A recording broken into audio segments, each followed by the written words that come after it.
Today we are going to be planting our rosemary seeds. And once rosemary grows and is mature, it looks like this. It has a lovely smell. You can cook with it. It's a pretty decoration. You can make all kinds of different things with this type of herb. So let's go ahead and plant our seeds. You'll need your soil, your pot, and your seeds. I've gone ahead and put my pot onto a little dish here. You could use a saucer or a dish, or you could simply do this outside. And so you don't need anything to capture the water that will come out of these drainage holes. Let's go ahead and put our soil into our pot.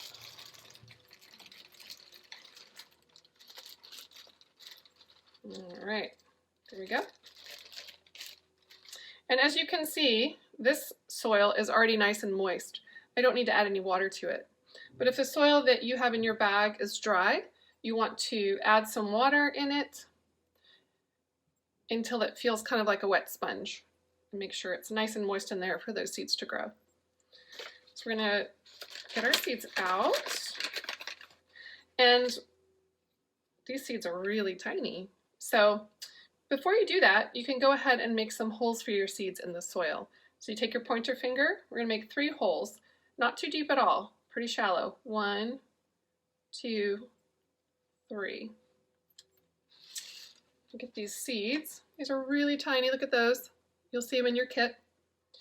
And I'm going to put them in the 1 and the 2 and the 3. All right. Now gently cover that up with the soil, a little pat down. And we are going to water those seeds. And make sure you keep them nice and moist. And there you have it. You've just planted your rosemary seeds. Now for the rosemary, you're going to want to take your pot and find a nice warm sunny spot, either outside or in your windowsill, and check on it every couple days to see how it's doing. When the soil is dry, you're going to want to add some water to it, make sure it stays moist, and in about 7 to 14 days you'll start to see the little seedlings grow. If you would like to transplant this into the ground outside, you can once this plant has 3 or 4 leaves. And make sure you choose a nice sunny spot. You can dig a hole down into the soil and transplant these baby seedlings down into the soil, covering that first leaf or so. And just keep checking on it and watering it and make sure it has lots of sun. Enjoy.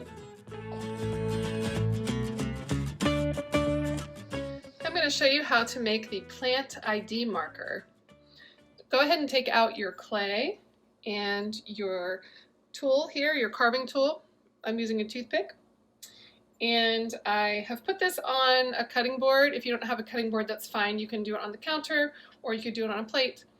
But it's nice to have something that you can move off the counter because this is going to take some time to dry when you're done with it. So what you want to do first is, this is for your rosemary plant ID marker for your seeds that you've planted. So you're going to kind of warm up the clay. Get it a little bit softer here. And our goal is to make it into a rectangle. So I'm going to roll it out. I have a rolling pin, but you can use a glass, you can use a plastic cup, whatever you have is fine. So I'm going to roll it and turn it from an oval into more of a rectangle. We want to roll it until it's about a ½ inch thick.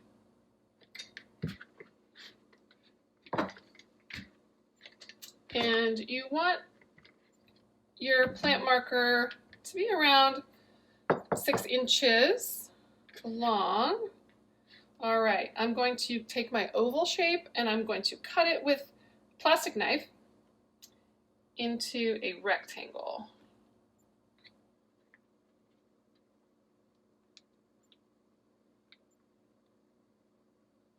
There we go. If you have extra clay left over, you can make another plant ID marker, or you can use it to make whatever you like.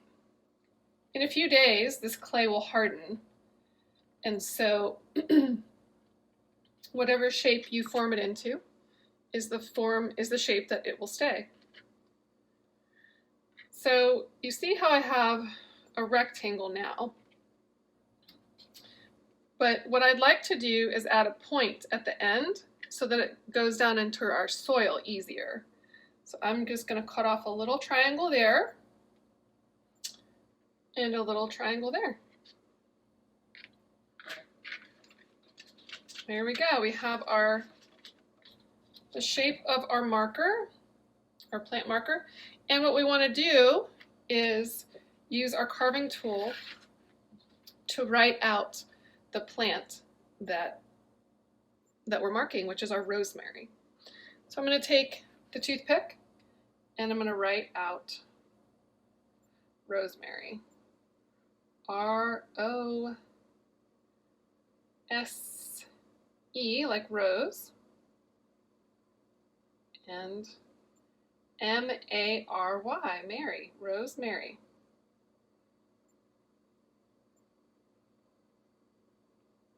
And it's a little bit challenging to carve in this clay, but it's fun, so enjoy it. And while the clay is wet, you can go back and fix any pieces of it that you want to. So there's my marker. It says rosemary. So you're going to set this aside and let it dry for about 3 days, and then you can put it into your plant. I'm going to show you now how to make our strawberry rosemary jam. So out of your kit, you're going to want to get your strawberries, your sugar, and your rosemary, and your jar. The first thing that we're going to do is we are going to take the strawberries and we're going to put them in a pot on the stove. Go. Now, with an adult's help, you need an adult to help you with all of this. It's really important. Now, you're going to ask the adult to bring 2 ounces of water to a boil. Mine's already boiling here, so I'm going to turn that off. And again, with the adult's help, you're going to ask them to pour that boiling water over the strawberries. And the reason that we're doing that is to reconstitute the strawberries. Right now, they're dried, and we want to reconstitute them to bring their flavor and their juices back to make our jam. So we're going to cover that. You don't turn this one on, you just cover it and let it sit for about 10 to 15 minutes. And then I'll check back with you. Now that you've let your strawberries sit in that boiling water for about 10 to 15 minutes, we're going to check on them. See how they're doing. All right. Looking pretty smushy. So what I have set up here is I have a strainer. I just have a small one, so that's what I'm going to use. And if you don't have one, that's fine. You can just pour the water out using the lid of your pan like this, your pot. But ideally what you'd like to do is pour that water through the strainer. Also going to take a spoon to help me out here. I'm going to pour that through there.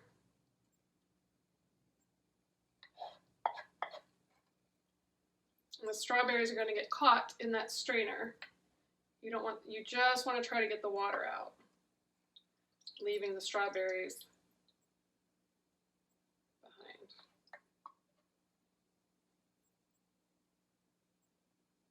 All right. So then you're going to pop those strawberries back into the same first pot.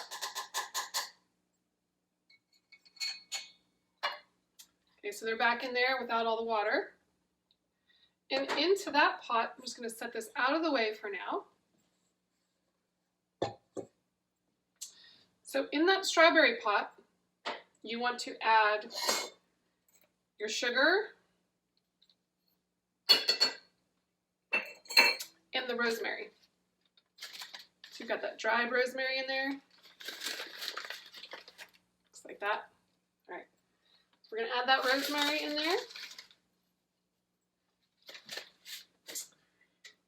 And we're gonna turn this pot on now. So I'm gonna turn it on here to about a medium heat. I'm gonna smush these strawberries down, try to get that sugar all mixed in and get the rosemary mixed in.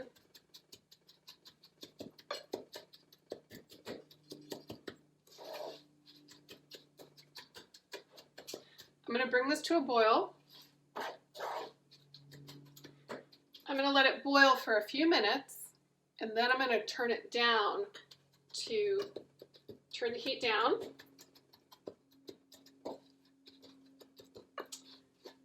And let it simmer for about 15 minutes. But while it's doing that, you want to make sure you're checking on it continuously and stirring it to make sure that it doesn't burn.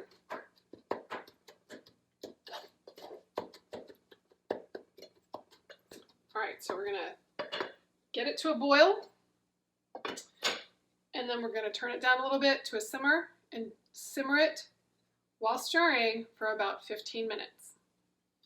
All right, so we've been simmering this for about 15 to 20 minutes, and it's looking pretty good.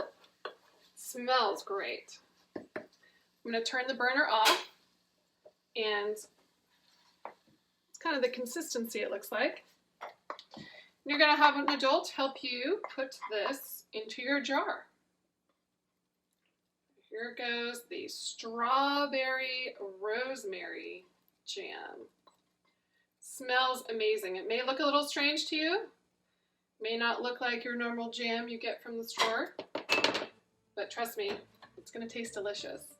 So you're gonna put it in your jar, and you're gonna let it cool completely before putting it into the fridge. And the strawberry rosemary jam will stay good in your fridge for about a month. But I bet it won't last that long because it's really tasty. Enjoy!